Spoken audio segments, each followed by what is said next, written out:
Hello, everyone. Thank you for joining us today. Today we have Liza Long, and her son Eric. Liza is a mother of a child, Eric, who is living with bipolar disorder. When she initially heard about the Newton shooting, her first thought was, what if my son does that someday? She wrote an emotional response to the tragedy, which the Boise State University online journal published as, I am Adam Lanza's mother. The post went viral. Today, Liza and her son will talk about the price of silence, which is also the name of her new book. We will discuss how we fail to treat mental illness, especially in children, who are funneled through a system of education, mental health care, and juvenile detention that leads far often to prison. In the end, she asks one central question. If there's a poster child for cancer, why can't there be one for mental illness? The answer is stigma. Today you will learn how Liza goes from privacy to advocacy. Welcome, Liza and Eric. Thank you so much for having us this morning. We really appreciate this opportunity to talk to you. So, and thanks for the introduction, Debbie. It was very kind. Eric, do you want to say hello too? Hi. Hi. So today we're going to talk about the price of silence, like Debbie said. And I have to stress right up front that my kid is an awesome kid. Like many of you who may be parents of children with bipolar disorder, you know just how special and unique your child is. So we're going to get some perspective from Eric today, my perspective as a mother, but also his perspective as a child and what it's like for him to manage his condition, which he does really well. And I have to point out, too, when I wrote that blog post after Newtown, I was in a space of personal tragedy that intersected with a very public tragedy. My son at that time was still undiagnosed, and he was in an acute care psychiatric hospital. He'd gone just a few days before, and we did not know how to help him. I think any parent who's experienced that frustration of watching a child whom you love dearly struggle and be in pain and not be able to live a happy, productive life, that pain is terrible for families and for parents. So that's what led me to sit down and write my truth. And it was in no way meant to be negative about my son. I am very clear that his behavioral symptoms are part of his illness. It's not part of who he is.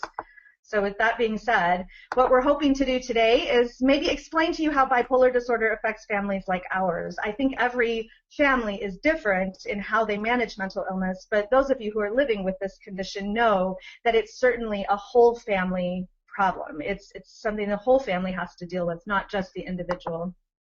We're definitely going to talk to you about what stigma means to us and how it harms people who have mental illness.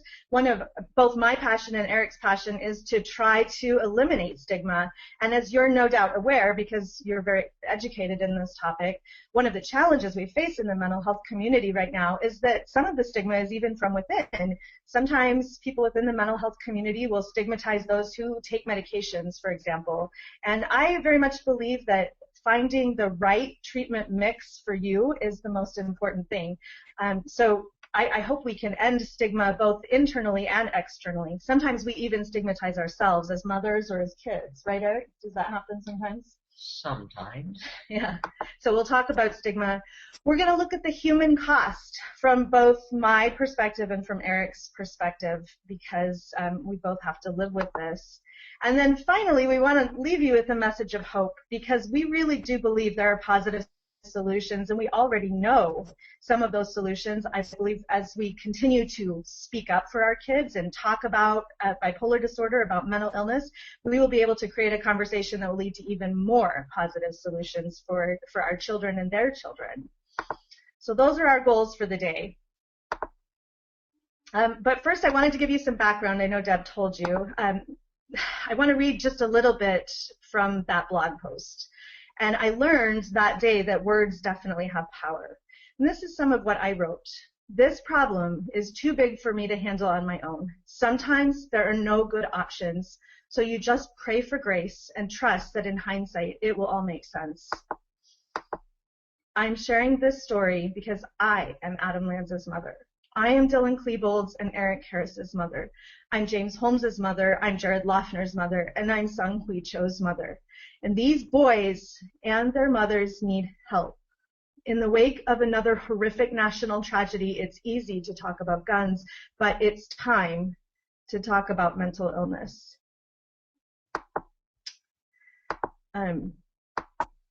Sorry, it still chokes me up to read that. After the post went viral, what shocked me the most was the number of people, and it was quite a few, who reached out to me and said, "You just told my story." Because when I wrote that blog post, I felt, like many parents, very isolated and even afraid. I did not feel safe in sharing the struggles that my family was going through. I've joked with some of my other friends in the mental health community that when your child's in the psychiatric hospital, nobody brings you a casserole. And that's an unfortunate thing, but we have to build that sense of community to support each other. I think that will be so important for our success in helping our kids. So more than 3 million people read that post. That number seems just it's incomprehensible to me. There were 4,000 comments on my original blog post. I think there were something like 15,000 on the HuffPost reprint. And again, I haven't been able to read all of those. I was interviewed by Anderson Cooper, Aaron Burnett, went on the Today Show, did Diane Sawyer, and both Eric and I participated in a PBS documentary. We're not really fond of the title of that documentary. Yeah, no. No. but what I love about it is that Eric really opened up to Miles and shared with him what it's like for him to live with bipolar disorder. I did appear, I've done a TEDx talk in San Antonio in October 2013. I was really honored to get to speak to that group of people. And then finally, it's led to a book, The Price of Silence, that Debbie mentioned. And the book is just out. It's not a memoir. One of the surprising things to me, and I think some of you listening might relate, was that my story seemed so shocking to people. Both Eric and I know much more severe stories than our own.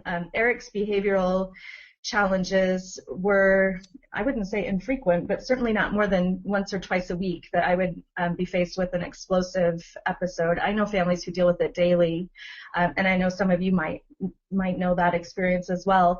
So I interviewed a lot of other families. I talked with experts. I talked with law enforcement, teachers, everyone who's involved in this problem, because mental illness affects our entire society. And as you probably know, too often what starts in school leads to prison. And for me, that was the most shocking part of the research I did for the book, was that school to prison pipeline. And I personally think it's immoral. So that's me. We're now going to talk a little bit about privacy. And after my blog post went viral, a few people were pretty critical that I had shared the story and put my name on it. And I do have to say, it went viral twice. The first, I used to blog anonymously. Like most people who write about mental illness at that time, I was not putting my name on anything I wrote. And a friend of mine convinced me that I should put my name on the story. Nathaniel Hoffman from the Blue Review, Boise State University's online journal. He said, Liza, everybody knows you here in Boise. You're that mom, you're the soccer mom. Everybody knows that. They don't know what you're going through. And Nate and I were really just considering the implications within our own community. We certainly didn't anticipate that the story would go around the world. But even the thought of coming out essentially to my own community was scary for me.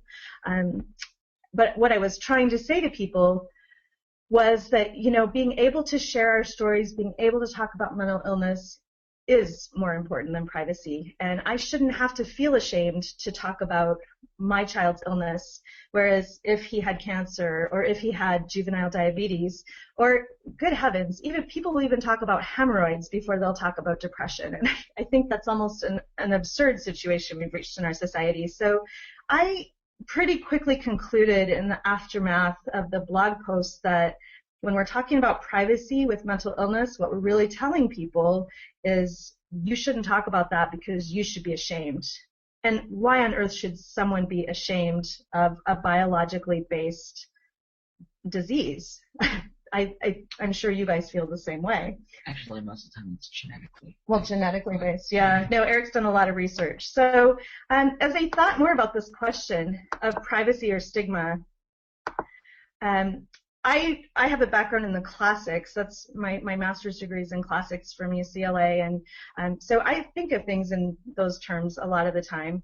And so of course I went back to the Greek meaning of the word, and stigma actually was not a negative word in ancient Greece. It was just a sign or a branding mark, which is kind of ironic in some ways because, as we know, mental illness often isn't physically visible. Sometimes we're dealing with invisible illness.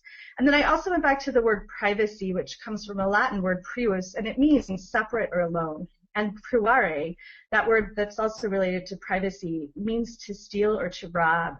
And that was interesting to me, again, because mental illness isn't always apparent. And as a parent myself, I had felt very alone.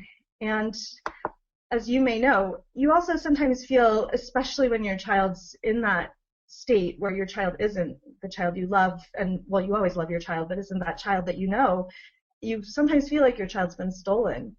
And I wanted Eric to comment a little bit too on what he feels about stigma and privacy. So It's an infinite loop. The more stigma there is, the more people will go into those manic or mental episodes. The more people who go into the mental episodes, the more stigma there is, which is just a recurring loop that will never be solved unless somebody can get rid of stigma faster than it gets produced. I like that. No, I like that. I like that kind of biological model of stigma. What does it mean for you personally? How have you experienced it? I have a hard time making friends because the moment a person finds out I have a mental illness, they usually just like disengage and never talk to me again. Right. And I should explain, I think Eric will be okay. I mentioned earlier we had gone through diagnosis roulette, which is really common for a lot of families, and it started very early for us. We saw signs that looked like developmental problems. So like many families, we kind of started out in the autism world. And I bring that up because for whatever reason, autism, maybe because the autism moms have done such a great job, honestly, autism seems to be, oh, it's okay. There's not the stigma attached to autism that there is to Eric's diagnosis now, which is bipolar disorder. And it's controversial to diagnose bipolar disorder in kids, but I feel like if we had had that conversation with an expert sooner, we could have gone through a lot less pain. So when Eric says he struggles making friends, I think it's because sometimes people will look at him and perceive him as maybe, I don't know, maybe different or... Yeah, and the symptoms of bipolar disorder are not that hard to figure out. I mean, you don't have to know it's actually called bipolar disorder to know that something's different. And I mean, the moment that they figure that out, they're gone. Then you feel like people don't want to be your friend because they feel like you're different? Yeah. But you do have a couple of friends. Like 4 total. Yeah. Yes. Not the usual. He has 2 really interesting friendships. One of them is with a young man who is on the autism spectrum and also has bipolar disorder and schizoaffective disorder diagnosis, and just a really sweet kid. We really like their family. But that's one of your friends. But then interestingly, his other friend, Zach is probably like the 6th or 7th most popular kid at the local junior high. Yeah. And I mean, that relationship, I tell Zach this too, it's been really powerful for me to see this young man, and you guys have a great friendship. It's okay for him to, I guess, nerd out with you, right? Is that why you guys are friends? Yeah, I think he kind of keeps up like a veil whenever he's at school. It's gotta be cool. He doesn't want to, let everyone know that he's secretly a giant nerd who just, plays games a lot. Anyway. Yeah. So, but with me, he doesn't have to do that because I already know. Yeah. He started doing the veil when he went to junior high. and I knew him in elementary school. Oh, no, exactly. You guys met in elementary school. And what's interesting to me about that as a mom is that I feel like this young man's mom has done an excellent job of helping him to look beyond differences and to just really accept the whole person in my son. And I don't know how we capture what she's done with her son, but I feel like there's just some really powerful opportunities, even within our schools, within helping other parents of neurotypical kids to understand that even though sometimes the behavioral symptoms can be frightening, when we understand what's going on and when we develop the coping skills and when we have the right tools and supports in place, since we got the diagnosis, which was what, May 2013? Is that when it was? Yeah, I think it was actually the month before. But yeah. So that was the last time that Eric was actually in the hospital, and he was finally diagnosed with bipolar disorder.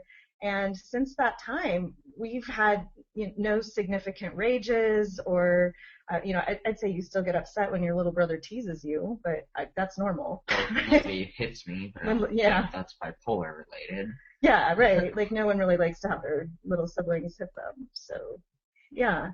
So that's an interest. It's, for us, that the challenge is helping people to look beyond the differences. And at least in our experience, there have been some visible signs. And this is why I so firmly believe, based on my own experience with my son, that serious mental illness is a neurodevelopmental disorder like autism. I think we will increasingly see those labels kind of erode, and I think that'll be a good thing for serious mental illness, because when you watch that in your own child, you realize that you're dealing not with bad behavior, but with a choice-stealing brain disease that's making it so that he really can't choose to behave well. So that's a challenge. Talking more about why this matters so much to me and why it should matter to everyone, if you look on the National Institute of Mental Health's website, you'll see that 1 in 5 kids in the U.S. right now has been diagnosed with a serious and debilitating mental disorder at some point in their lives. That's a lot of kids. If you picture the typical kindergarten class, 25 kids, I know that class size is way too large, but that means that 5 of those 25 kids may have something like Eric has, or may have ADHD, or may have something that really keeps them from succeeding in school. And you couple that with zero tolerance policies, which I do believe are well-meaning, but they disproportionately affect our kids who have behavioral and emotional disorders. It's kind of leading to a recipe for disaster in our society. We're seeing it play out right now in our prison. No, what did you want to say, Eric? As I already mentioned, stigma leads to outbreaks, which leads to stigma. More so, exactly. So even though people are increasingly understanding that there is a neurobiological basis to mental illness, it's not actually decreasing the stigma of mental illness. Because no matter how much they understand it, people will always be afraid of what they don't understand.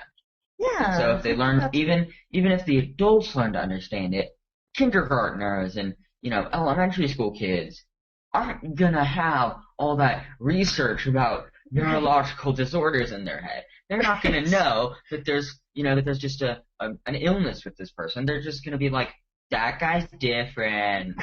Yeah, and people are afraid sometimes of differences when they don't understand them. In fact, we have to share, before we talk about the sobering statistics with suicide, do you mind sharing what happened when you met up with your former kindergarten classmate? Can you tell that? It's a funny story. Yeah, it kind of is. So I went to kindergarten, and I was friends with a lot of people, even though I had some issues, I think would be the right word. Yeah. What did your school do? Well, they always would evacuate the classroom. I mean, evacuate the classroom if you didn't hear him. I didn't want to go and get violent, but I didn't really have a choice. I can't really stop myself when I'm in that brain mode. Anyway, so when I started my new school, I met up with a kid that I went to kindergarten with. And it was a kind of interesting conversation, because my friend was just like, hey, I remember you. You're that kid from kindergarten who always used to go into those explosive episodes. Yeah, and this is how many years later? Let's see. I would have been 9 years later. 9 years later. So yeah, he's very memorable. Those when people talk about tantrums, those of you who have children who have these kinds of rages know that we're not talking about a tantrum. We're not talking about anything like a 2-year-old that just goes, I want ice cream. Yeah, and it's not about wanting ice cream either. It could be about anything. Yeah, it could be about you said something that I didn't like, even if it was a subject that completely didn't pertain to me at all. Yeah. Hey, Eric, return your overdue library book. Wow. That subject actually pertains to me, though. Oh, does it? Okay. Yeah. But we'll go back to why this matters. I just had to have him share that because it was such an interesting thing that this classmate of his could remember that many years later, that had this clear the room order for his kindergarten class because of those rages. And so back to why it matters. I guess that ties into that kindergarten class. That matters even if your child doesn't have a mental illness. It definitely matters to your kid too, because your child might be will be in a classroom with somebody who might have serious behavioral challenges. Actually, I'd say in any kid's life, the chances of them ending up in a classroom that has a major mental illness that could potentially cause them to have to evacuate the classroom is definitely above half. I don't know if it's above half, but probably. It's a problem probable. It definitely affects everyone. But then the challenge continues with suicide, of course, and that's been in the news lately with Robin Williams' tragic death. And suicide's actually now in 2011, if you look at the CDC statistics, it's the second leading cause of death for children and young people ages 10 to 34. And there's 4,600 deaths from suicide in that age group every year. That's not the whole story, because there's more than 157,000 emergency room visits that are resulting from self-harm. And this, to me, is a tragedy. And honestly, Eric and I talk about it a lot because my own worst nightmare for him is that he might grow up and take his own life, and there is a very increased risk for people who have bipolar disorder. Please, Mom, why would I do that? My brain's too important. Your brain's too... I know, sometimes you say you're mentally enhanced, but it's definitely something that I worry about as a parent, and Eric knows that, and again, many of you may have been through this experience, but I've told him, listening to him express to me that he wants to die is really one of the hardest things I've ever experienced. And the first time, I don't know if you even remember this, the very first time, I will never forget, the first time he basically told me he wanted to die, he was about 4 years old, which I know seems just amazingly young. It seemed amazingly young to me too. He would have just terrible nightmares and night terrors, and they were exhausting for him. And he also had those really explosive rages. And after one of those, I was just cuddling him, and I'm sorry, that's probably embarrassing for me to say, but I was 4. You were 4. I'm pretty sure everybody does that. I was just cuddling him, and he was still kind of sobbing, and he said, "Mom, I just want to be a 0. I just want to be a 0." And my heart just froze. I really did not feel equipped as a parent of a preschooler to really deal with that conversation. It wasn't a conversation I was expecting. And again, that's another reason I feel like early intervention is so important. It's just with so many children now and such tragic consequences, we've really got to pay attention to this problem. And then to really drill down into the human cost, some of you may have been following Liz Szabo from USA Today. She's been doing an excellent series on the cost of not caring, I think is what she's called it. And she's drilled down into some of the same things that I discovered in my book. I looked at the juvenile population, and she's been looking more at adults. But anyway you slice it, when you look at the juvenile population, depending on the studies, 50 to 80% of all kids in juvenile detention centers have mental illness, often undiagnosed. And I sit on our Region 4 Children's Mental Health Subcommittee as a volunteer. So I've been involved in preparing a report to the state legislature talking about the state of mental health care for kids in Idaho, and 79% of our kids have a diagnosed mental illness right now in our juvenile detention centers. I just think that's unacceptably high. And then 15% have developmental disabilities like autism, which and again... then most of these kids, they get out of juvie and end up in real prison, which increases the numbers of people with mental illness in real prison. So imagine if we could get all these people diagnosed and treated and not have mental outbursts and not cause them to go to prison, we could be saving tons of money. We could. we wouldn't have to spend as much money on the prison system because we'd be deleting 50 to 80% of the people that would end up in prison. And just so you know, we in the United States, you guys probably already know this, but we spend about $80 billion a year on our prison system. We also have the highest incarceration rate out of most of them. By an epic magnitude. Actually, Idaho itself, like just this one state, has a higher incarceration rate than some countries in Europe. Yeah. And so, I mean, to me, this is, I guess, where I've kind of drawn my moral line in the sand. I just think it's unacceptable that we continue to treat kids and adults who have mental illness in jail. It's just unacceptable. Especially the way California's decided to do it. But with the cages. Oh, right. Yeah. I don't know how many of you saw the Los Angeles Times article, and the article wasn't really that bad, but the picture was worth 1,000 words with group therapy with inmates in individual cages. How do they call that an improvement? I'm still processing that picture. So, yeah, and I mean, Eric's exactly right. This, I feel like we had this huge opportunity, and he focused on saving money, but what about saving lives? What about saving families? These are, I think one of the reasons that my blog post resonated is I put that picture of you holding a butterfly, and we'll look at that picture again in a minute, but that's, those are our kids. I loved that event. Those butterflies were so peaceful.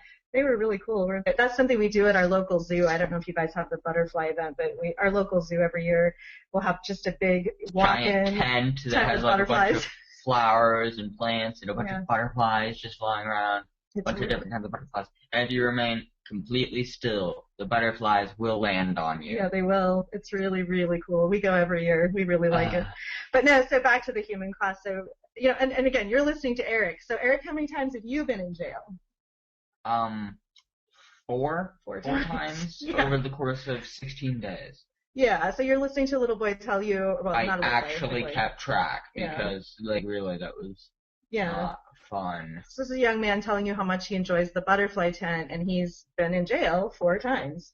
And every single time was a result of behavioral problems that are directly correlated to his illness. Actually, it was related to behavior problems on both one particular other parent's side and me. That's a whole other issue. That's parenting. Yeah, parenting can be tough. And as a result of the juvenile detention thing, I am now claustrophobic. Yeah. So, that also causes problems because claustrophobia eventually led to agoraphobia, which, if you don't know what that means, it's the fear of crowds, which is a problem at school because, I don't know if you know this, but schools are highly populated and tend to have lots of people moving through the hallways. Yeah, it's a challenge. We're facing it. And part of Eric's challenge too, and again, I don't know, but I suspect many of you are familiar with this. He's dealing with some sensory processing issues as well. So, and he has his whole life. So that's a challenge for us in the school environment as well. But to me, I think Eric just kind of hit the nail on the head when he said we just could do so much better as a society. We're 50 to 80% of our kids having mental illness. Idaho does do something right. I think they at least screen the kids when they come in, so there is a mental health screening, and that's the way we're able to catch some of the undiagnosed. And also their police officers are trained to deal with mental health. We are also very fortunate that we have CIT trained, crisis intervention team trained police officers here, and so that they won't shoot on sight. That's another issue that Eric and I have been following. Ferguson. Yeah, as we've watched Ferguson, we've also been keeping track of the number of people with mental illness who have been shot and killed by police. I think the most absurd one was the recent case, I think, was it in Houston, of the double amputee who was holding a felt pen and had schizophrenia and was shot and killed. And you don't see people, I mean, again, I don't mean to take away from the horrible thing that happened in Ferguson, but you don't see people out rioting in the streets because someone with mental illness was killed in Albuquerque or in Houston, or even right down the street from Ferguson in St. Louis, an African-American man. You'll do that for an African-American, but you won't do it for somebody with a mental illness who the cop didn't know what he was doing and didn't know that a person in a mental episode is not going to get on the ground and put his hands on his head. Right. Like, I mean, They just don't think rationally. They don't think, Right. oh, there's a gun pointed to me. I better do what this guy said. Yeah, They don't think exactly. like that. It's like, oh, there's a gun pointed to me. That's a threat. I'm going to charge at him to get rid of the threat. Well, or even sometimes to death by suicide. Sometimes it's a suicide attempt. A lot of the times they're not that calculated, though. Yeah, that's true. I mean, when you're a mental health person in a riot who goes into a mental episode, you're not gonna look at a cop who's pointing a gun at you and be able to think clearly enough to be like, oh, I'm gonna go with suicide by cop. You know, they don't think like that. They don't have the capability to think like that. What you described is you're not really thinking at all. Yeah, that's basically what it is. It's just anything where I perceive a threat, I charge and I attack and I lash out at it. Yeah. So, the best thing to do with a person who has those kind of episodes is really it is to just get away from them. And give them space, or because otherwise they will perceive you as a threat, and it'll just keep the episode going, which isn't good at all. No, it's definitely scary. I mean, it's scary for the people in the fit. I mean, everyone around you, when you're in that space, I mean, I know that everyone around me gets scared, but I am terrified because it's like I am sitting in my own head, watching myself hit people and yell and scream, and I've got no control to stop it. And you don't None at all. And you don't want to be doing any of those things. No, I don't. I can't. I try, and I keep on trying to scream at my own head, being like, stop, stop, stop. But I won't stop. I can't stop myself. Yeah, but you haven't had anything like that since starting lithium. Yeah, I guess I haven't. I mean, I haven't seen anything like that since you started lithium. So. Well, no hitting. I mean, I still do a bit of yelling, but. Well, okay, you're a teenager though. I think that's the thing. Like for us, finding normal, I think has been, because we had so many years where we didn't really have normal. But I have not seen a single episode where you haven't been able to get control of yourself since you started lithium. And I mean, for me, just that could be something so simple after so many years. And it's not just control of myself; it's control myself within 3 minutes or so.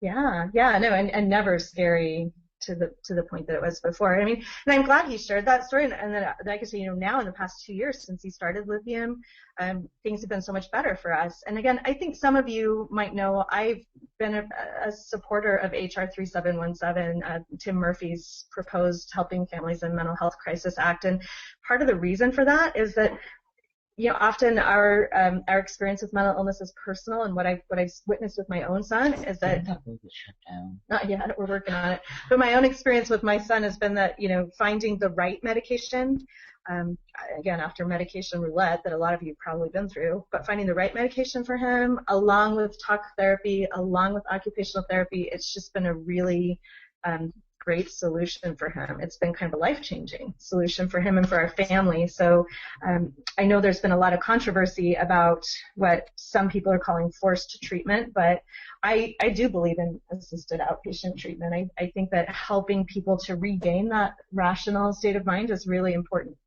I agree. If I ever decided to stop taking my lithium, I'd want someone to force me to do it. And, and I think those are conversations, maybe the best way to handle those difficult conversations are to have them when the person you love is in a rational frame of mind. That might be the most effective way to deal with it, because obviously patient rights are incredibly important as well. So, but it's just a challenging issue, I would say. And again, for me, supporting the Murphy bill has largely been because I do just see it as a tragedy that we're treating people in prison instead of giving them medical treatment. So I guess you can see I kind of have the medical model bias, again, because of my own experience with my son. Another cost, in addition to the amount we're spending on prison, which again, $80 billion in case you didn't remember that number, and just astronomically high rates compared to the rest of the civilized world, is that many children who have mental illness grow up to be adults on disability or in prison. But I think, but I'm probably going to get this statistic wrong. I'd have to look it up, but it seemed like it was something like 80% of people with major depression are actually on Social Security disability. And again, that's a huge cost to our society, because if we could get early intervention, if we could treat people as children so that they could become healthy, productive adults, that it would just be so huge for so many families. And to me, that it all goes back, when I wrote The Price of Silence, it all goes back to that fact that we can't talk about it. And I do feel like we've moved the dial on that conversation. More and more people are sharing. Organizations like International Bipolar Foundation are, providing great forums, great places for people to come together and share their stories. But we have to keep doing that. And then we've got to act. We really, even within the mental health community, we've got to get our act together, and we've got to act to change some of these policies that are, in my mind, so devastating to really amazing kids like my son. To say that this is what his future is going to be is unacceptable to me. It's unacceptable to me. Right.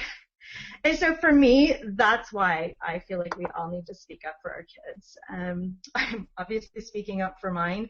Our family's decision to share our story, as you know, it's not an easy decision. It can be a very difficult decision. But I want to tell you today, I'm not ashamed to speak up for my child, and I'm definitely not ashamed of my great kid, as you can tell. If you have a child who has mental illness, you shouldn't be ashamed either. People might tell you that you should be. People might tell you need to take parenting classes. I hear that one a lot. Well, you should be proud. You should be proud of your kids. Yeah. Do you feel like I'm proud of you? No, not at all. No, of course she's proud. Why wouldn't she be? I'm like the most important person on the planet. Oh, yeah, sarcasm, a little sarcasm there. And the most important thing for us all to remember, though, is that as families, we're definitely not alone in this fight. And I would encourage you to find organizations. Again, International Bipolar Foundation is wonderful. I like Bring Change to Mind, too. Or I'm a founding member of a new organization called Treatment Before Tragedy. Again, we're really focusing on that idea of getting people medical treatment and keeping them out of prison, because that's my passion. But all of these are ways for us to join forces, to share our stories, to come together. Honestly, a lot of this happens in secret on Facebook, too. I don't know how many of you are members of secret Facebook groups, but I know I love my secret Facebook groups where I can just go get comfort and get someone to validate me and say, no, you're okay. You're going to get through this. It's kind of the virtual equivalent of that casserole I was talking about. And someday I hope to start a nonprofit where we can just deliver casseroles locally, too. I talk about that with a few friends. Yeah, that'll happen. Maybe. I don't know. I like to make casseroles. So I make a pretty good casserole. But you guys don't eat casseroles. So you wouldn't even know that. You just had ice cream for breakfast. So I just want to stress. Ice cream's good. What's that? Ice cream's good? Yeah. Huh.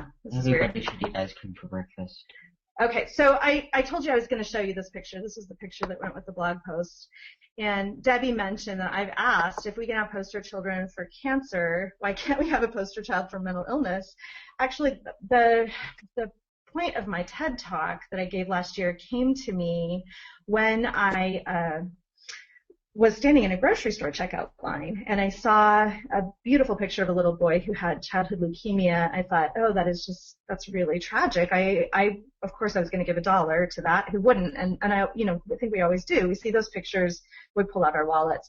But my son happened to be in the hospital at the time again, and as I was walking away, I thought, I've never seen a picture of a child with mental illness in a grocery store checkout line. I never have.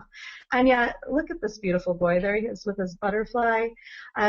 Why can't we have poster children for mental illness? Why do we have to be ashamed of our kids?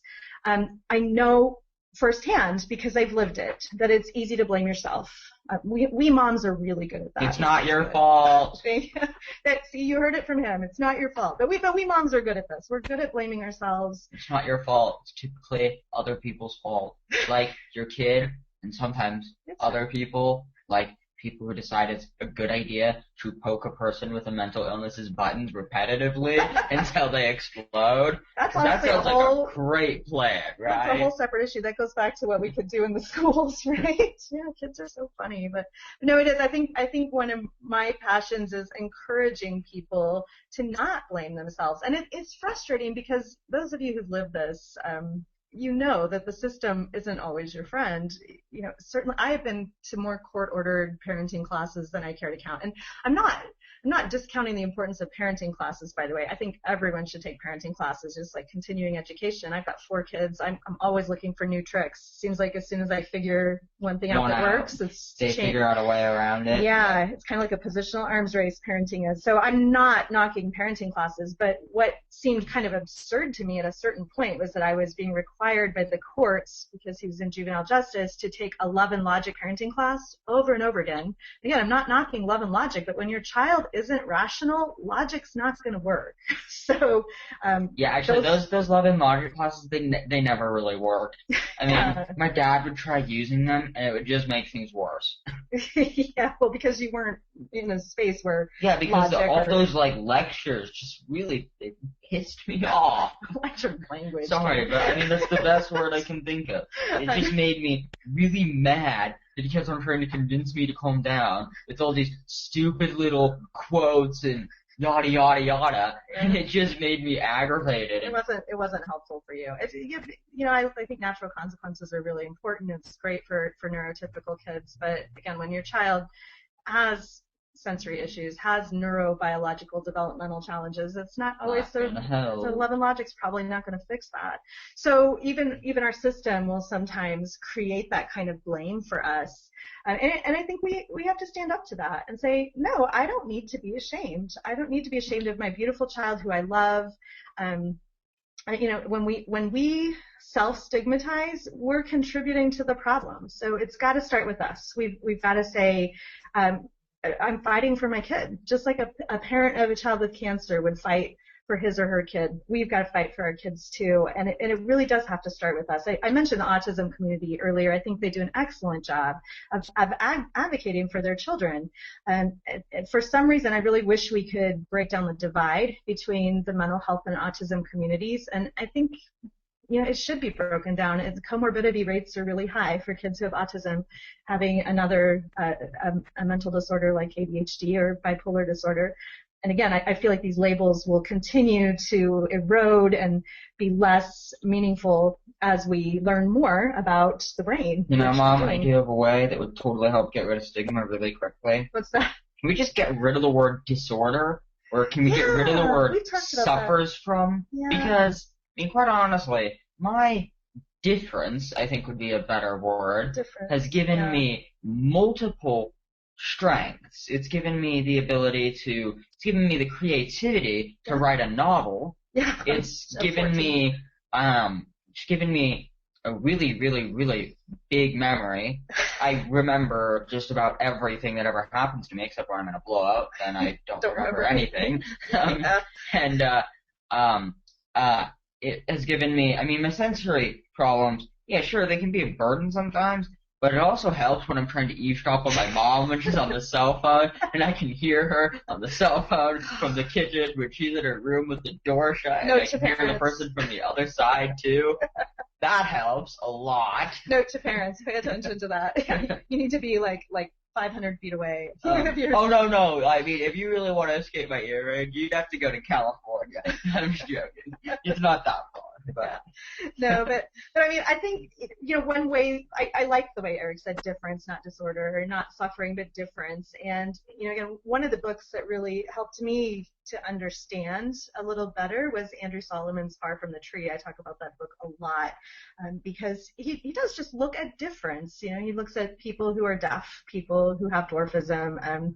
He just kind of examines the idea of difference. And I do feel like Eric's right, for us to really break down the barriers that still exist, those barriers of stigma, what it really takes is getting to know people. And even if we look, without getting into gay marriage, but if we look at the way the dial has moved on gay marriage, it's been very quick. Just a few years ago, we had Proposition 8, and now states are increasingly allowing people who are gay to marry. I think we could do the same thing just as quickly with mental illness. This is the best analogy I can come up with. People who know me and know who I am before they find out I have a mental illness have no problem with it at all. Right. People who find out I have a mental illness never get to know me. That's a great way to put it. And so, and then when people know you already and they know Eric, and Eric's such a cool kid, and they find out you have bipolar disorder, it's like, oh, yeah, cool. Well, I have, It's like, oh, he has bipolar disorder? I would never would have guessed. He's such an awesome person. Yeah, and it's more of that, just medical. Yeah, oh, it's just another thing, right? So I think that's a really good point Eric made. We could talk a little bit more about some other things. I didn't know, Debbie, if you wanted to open up anything for questions, though. Yes, if you do have a few more things to share, that's fine. I don't mind. Okay, well, we have a few more things we could talk about, but I wanted to make sure, did we plan on question time, or do you just want us to go right to the top of the hour? Yes, we do have a few questions if you'd like to answer a few, and then possibly go back to your talk. Okay, sure. Let's take a few questions, and then we're pretty much at the end of our presentation, but we could obviously elaborate on any of this. I just want to make sure if people do have questions, we have time for them. So okay, all right. Let's get started with the questions then. The first question: do you feel that not being able to legally diagnose a minor with bipolar is harming the treatment of kids with bipolar? Yeah.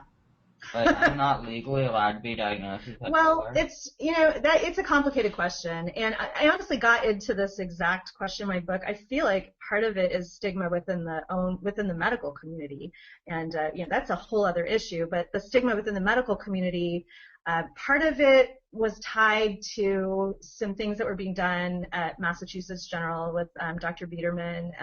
They were prescribing some, pretty heavy-duty drugs for kids, and there was an appearance, perhaps, that there was some collusion with Big Pharma going on there. And I'm definitely in the same camp as Alan Francis, who wrote Saving Normal, in feeling like we do over-medicate a wide variety of things while not paying enough attention to things like serious mental illness. So I think the challenge with that bipolar diagnosis, it's so clear to me now that this is what my son has always had.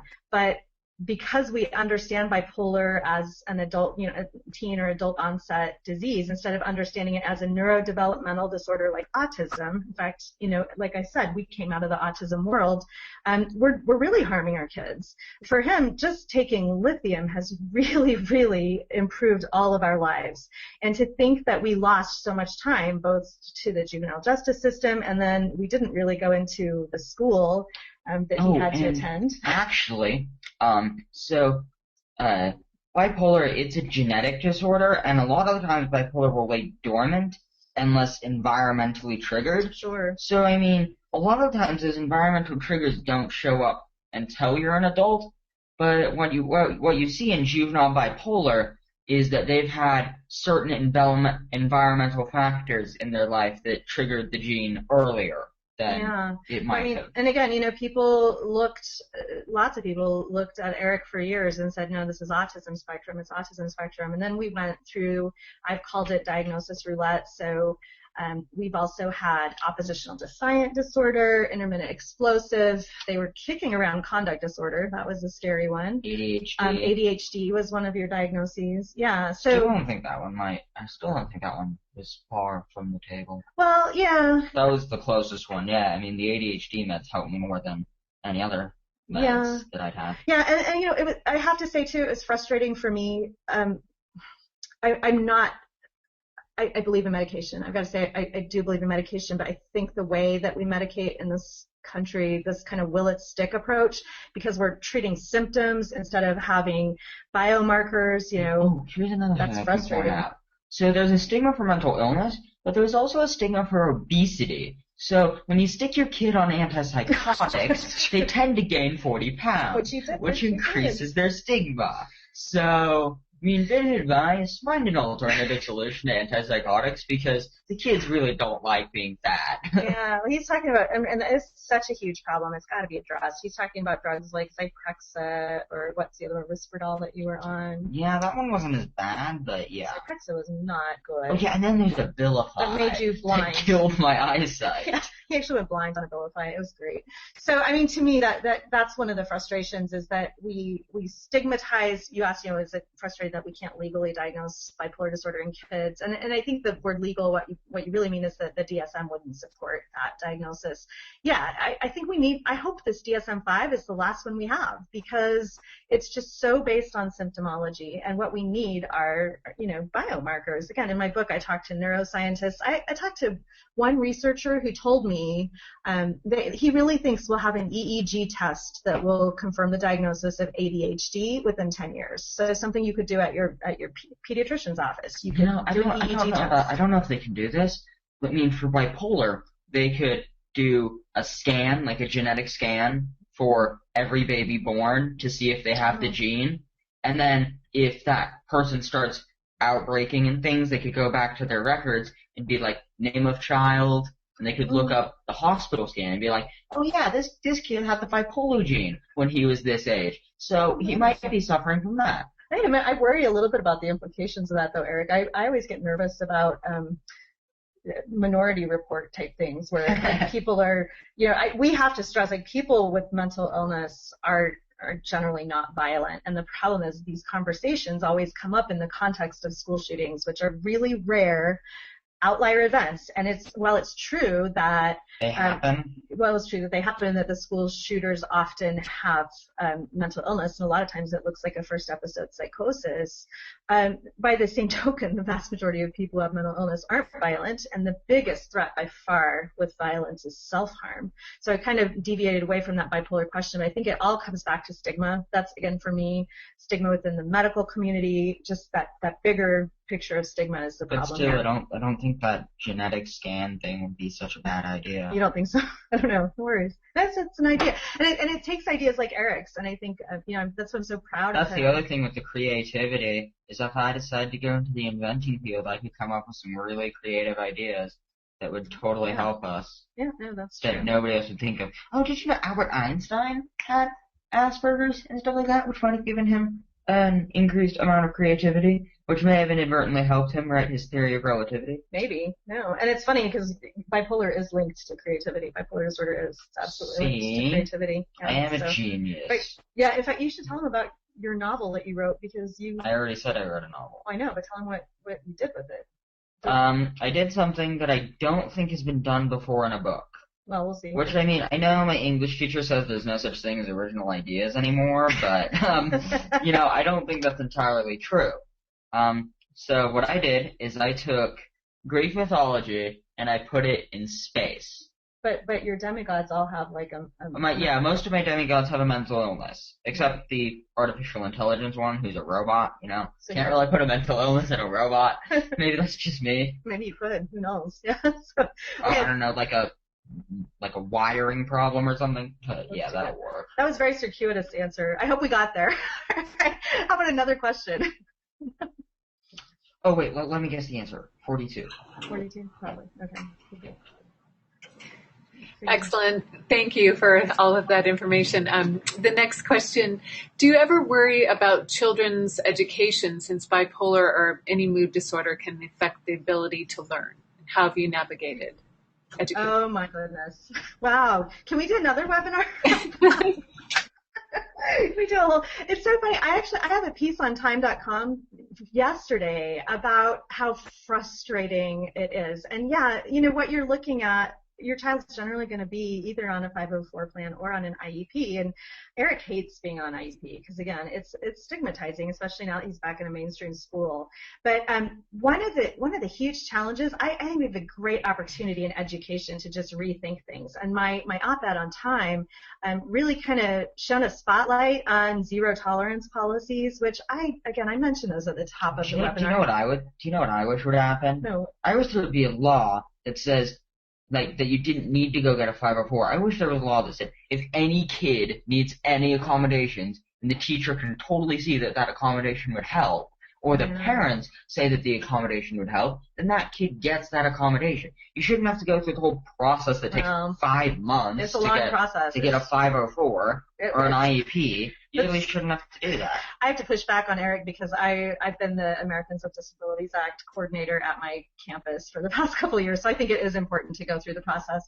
But I'm going to push back at you on that one, Eric. But I think it's a huge challenge within the classroom. My mom is a first grade teacher. She's been a career first grade teacher, and she's increasingly seeing issues with learning disabilities in the classroom. We didn't mention this with Eric, but he has dysgraphia. He's diagnosed with dysgraphia, and he definitely has some executive functioning information processing problems. So I totally know what the problem is, Mom. What do you think it is? Mental illness is the next evolution of the human race. Well, we've talked about that. It might be the next evolution, but yeah. I think it's becoming increasingly popular. Well, but the challenge, I mean, I talk to my mom a lot about this as I'm an educator too by trade. I do higher ed though, so I deal with this at the college level. But with my mom at the first grade level, it's a really challenging learning environment, and classes are being stacked with more and more kids, and more of those kids have issues like Eric's, and it's just kind of a recipe for failure when you couple that with zero tolerance policies, because what a zero tolerance policy means for a lot of families with kids who have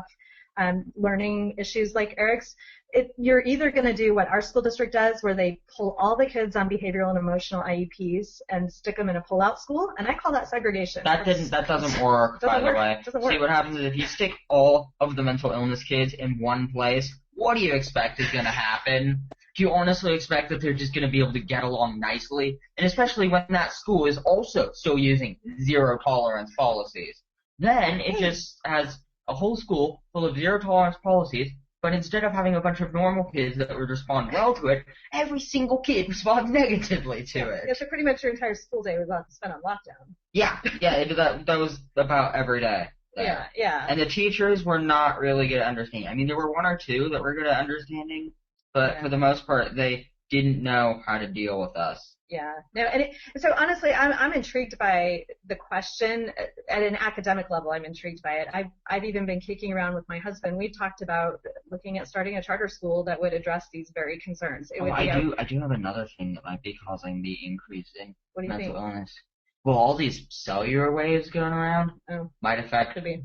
Or it might be radiation or global warming. One of the two. I think it's kids who eat ice cream for breakfast. That's what I think it is. No, because there are vegetarians who end up like this. Yeah, that's true. But no, back to the question with education. I feel like we really need to rethink education as well, and our schools could actually be part of the solution. I told you I wanted to leave you with positive things. Our schools can absolutely be a part of the solution. We already have the infrastructure. What if we just provided services like occupational therapy and talk therapy at the school? What if we had a school day that matched the work day? What if we did something like what Clarity Child Guidance Center does down in San Antonio, where we had day stabilization treatment centers, so that parents didn't have to leave work and teachers didn't have to deal with it in the classroom. If you had a child who was having some issues, they wouldn't go to jail. They'd go to a day treatment stabilization center if they could stabilize. That actually sounds like a great idea. Yeah, that's what Clarity's doing. Oh, and also, can we revise the whole mental hospital thing? Because those places really don't work. By the way, I mean, one of the main things you don't want to do to a kid with mental illness is make them really, really bored. It's really boring. The psychiatric hospitals are boring. They don't have anything to do, and I mean anything. Yeah. No, and so, I mean, I think the education piece of it is really important, and it's a huge challenge for classroom teachers. And honestly, the teachers union, I feel like, isn't doing enough to represent the needs of classroom teachers in terms of getting the training that they need. And so it becomes this adversarial relationship where you're essentially at war. And this, I don't blame the teachers for this, but you're essentially at war with your school district because your kid needs some things to be able to succeed in school, and that's going to cost a lot of money. It's going to cost a lot of money, and so, Can we just, stop making everything about money? That would be a great idea. Yeah. I mean, if we could, turn out, Star Trek, the Federation, because, I mean, in Star Trek, they don't even have money in existence. Money doesn't even exist. Because they have the replicator and they can just replicate everything they need. Oh, it should. It should be all about Star Trek. Well, so what you need to do is you need to find a clean energy source and then make a replicator like Star Trek and then get rid of money completely. Yeah, there you go. Seriously, money is just going to bring us all to our knees. I think Eric's probably solved. Mainly because we owe $13 trillion to China, and if we got rid of money, then we wouldn't owe $13 trillion to China because there would be no dollars in existence. Oh, you can see that conversations in my house tend to be kind of interesting and often involve Star Trek. Or Doctor Who. Or Doctor Who. Yeah. So no, it's definitely or a sci-fi challenge. show sometimes. Yeah. I think Lord of the Rings is also a constant. It's pretty constant. Well, and we're getting close to the end of the hour. So Debbie, I wondered if you needed anything else. I had any other questions or anything else to say. Otherwise, I can go to that last slide. 20 seconds. Yes, why don't you go ahead and go to that last slide and finish up. Thank you. I wish we could talk. Okay, great. There's my book if anybody wants to read it. Okay, stop. He does countdowns. So, of course, at the end of this, I've got to both thank the International Bipolar Foundation, which I love this resource myself, and I plan to attend many more webinars, as many lectures as I can. I just feel like it's such a valuable service that they provide, both in terms of collecting information and resources, but also in just really promoting mental wellness. Promoting that a difference isn't necessarily a bad thing; it can be a really good thing. And I hope getting to hear Eric talk about his own experiences has been helpful for you in understanding that difference. Albert Einstein is different. There you go. Just gonna point that out. Yep, there you go. Yeah, and so please do consider donating. It's just a wonderful organization, and we are so grateful for the opportunity that we had to speak to you guys today. So thank you. Oh yeah, and in Africa, people with mental illness are shamans. Yeah, that's true. Eric, if you didn't hear him, he just said in Africa, people with mental illness are shamans, and it's true. So that is a way of looking at a difference in a positive light. So yeah. You can be our... The Africans have it all right. The mentally ill people need to be in charge. There you go. Yeah. So Debbie, that's what we've got for you today. Thank you. Great. Thank you so much, both of you, Liza and Eric, for sharing your personal story and your insight. We very much appreciate it.